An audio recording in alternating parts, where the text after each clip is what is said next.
Hi అండి, welcome to hi మా vlogs. ఎవరైనా మన ఛానల్ కొత్తగా చూస్తున్నట్టయితే ప్లీజ్ సబ్స్క్రైబ్ చేసుకోండి అండ్ అలానే పక్కన ఉన్న బెల్ ఐకాన్ క్లిక్ చేస్తే నేను ఏదైనా కొత్త వీడియో పెడితే మీకు నోటిఫికేషన్ వస్తుంది. ఈరోజు రెసిపీ వచ్చేసి వినాయకుడికి ఎంతో ఇష్టమైన పప్పుండ్రాలండి. బెల్లంతో చేయబోతున్నాను. బెల్లం పప్పుండ్రాళ్ళు. మరింత ఆలస్యం వీడియోలోకి వెళ్ళిపోదామా? ఫస్ట్ అయితే నేను ఇక్కడ ఒక పాత్ర తీసుకొని అందులో ఒక 2 గ్లాసులు నీరు వేసుకుంటున్నానండి. అందులో చిన్న ముక్క బెల్లం వేసుకొని చిటికెడు ఉప్పు వేసుకొని స్టవ్ మీద పెట్టుకున్నాను. అది కెర్లేలోపు మనం కొబ్బరి ముక్కలు మిక్సీలో వేసి మెత్తగా కొబ్బరి కూరలో చేసుకొని పక్కన పెట్టేసుకుందాం. నేను ఇక్కడ ఒక కొబ్బరికాయ తీసుకున్నానండి. ఒక కొబ్బరికాయ అయితే నాకు మొత్తం ఉండ్రాలన్నిటికీ కరెక్ట్గా సరిపోయింది.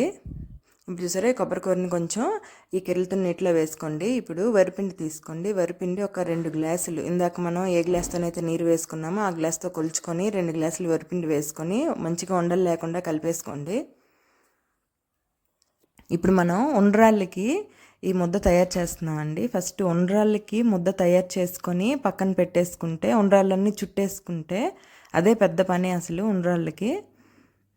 తర్వాత ఇంకా మిగిలిన ప్రాసెస్ అంతా చాలా ఈజీగానే ఉంటుంది. ఇప్పుడు ఉండలు లేకుండా మంచిగా కలిపేసుకున్న తర్వాత యాలకుల పొడి వేసుకొని దాని తర్వాత ఒక 2 చెంచాలు నెయ్యి వేసుకోండి.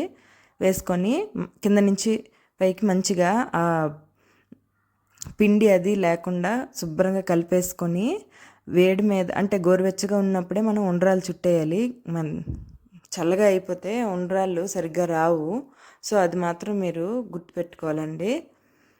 చూసారు, ఇలా మంచిగా కలిపేసుకొని ఒక ప్లేట్లో తీసుకొని చేతికి నెయ్యి రాసుకొని చిన్న చిన్న సైజు ఉండల్లా తీసుకొని బాల్స్లా చుట్టుకోవడమే. కొంచెం గట్టిగా అడిచిపెట్టి చుట్టుకుంటే బీటల్లా రాకుండా ఉంటాయి. లేకపోతే పప్పులో వేసాక చెదిరిపోయి లేకపోతే ఈడిపోయే అవకాశం ఉంటుంది.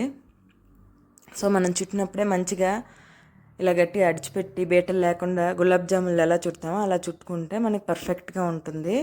ఇప్పుడు నేను చెప్పే కొలతల్లో కానీ మీరు చేస్తే ఉండ అనేది చాలా సాఫ్ట్గా ఉంటుంది. చూసారు ఎంత సాఫ్ట్గా ఉందో ముద్ద అనేది.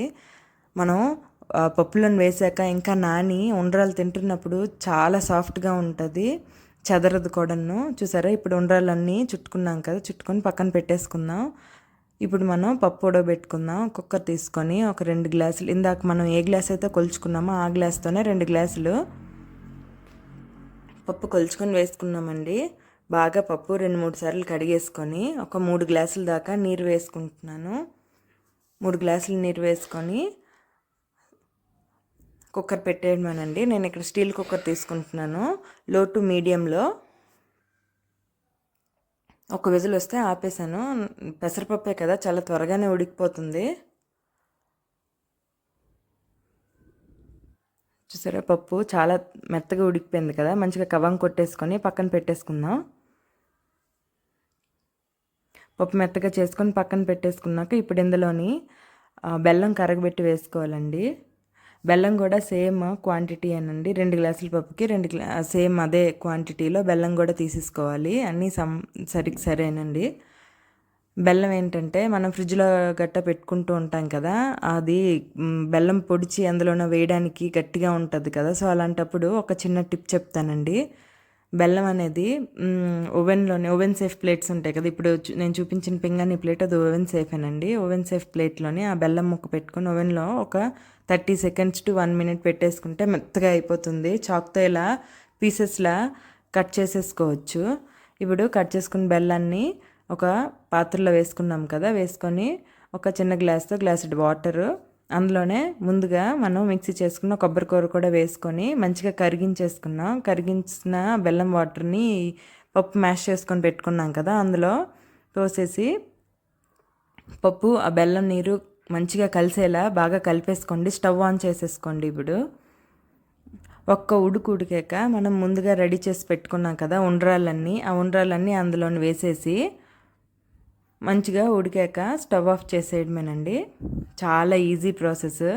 మా అమ్మమ్మ గారు ఈ రెసిపీ చేశారండి. మా చిన్నప్పటి నుంచి మా అమ్మమ్మ గారే చేసేవారు. మాకు వినాయక చవితి ఉండేది కాదు. ఎప్పుడు మా అమ్మమ్మ గారి ఇంట్లోనే వినాయక చవితి మేము చేసుకునే వాళ్ళం. చాలా బాగా చేస్తారు మా అమ్మమ్మ. ఈ పప్పు ఉండ్రాళ్ళు ఎక్స్పర్ట్ అని చెప్పొచ్చు. ఇప్పుడు లాస్ట్లోని అది కెరిలాక ఒక 2 చెంచాలు యాలకుల పొడి వేసుకొని మంచిగా కలిపేసుకొని స్టవ్ ఆఫ్ చేసేస్తే అయిపోయినట్టేనండి పప్పుండ్రాళ్ళు. ఇంకా దేవుడికి నైవేద్యంగా పెట్టుకొని మీరు కూడా తిని ఎంజాయ్ చేయండి. మీకు నచ్చితే మీరు కూడా ఇంట్లో ట్రై చేసి నాకు ఎలా వచ్చిందో కమెంట్ చేసి చెప్పండి. అండ్ అలానే నా వీడియోని లైక్ చేయండి, షేర్ చేయండి. Thanks for watching guys.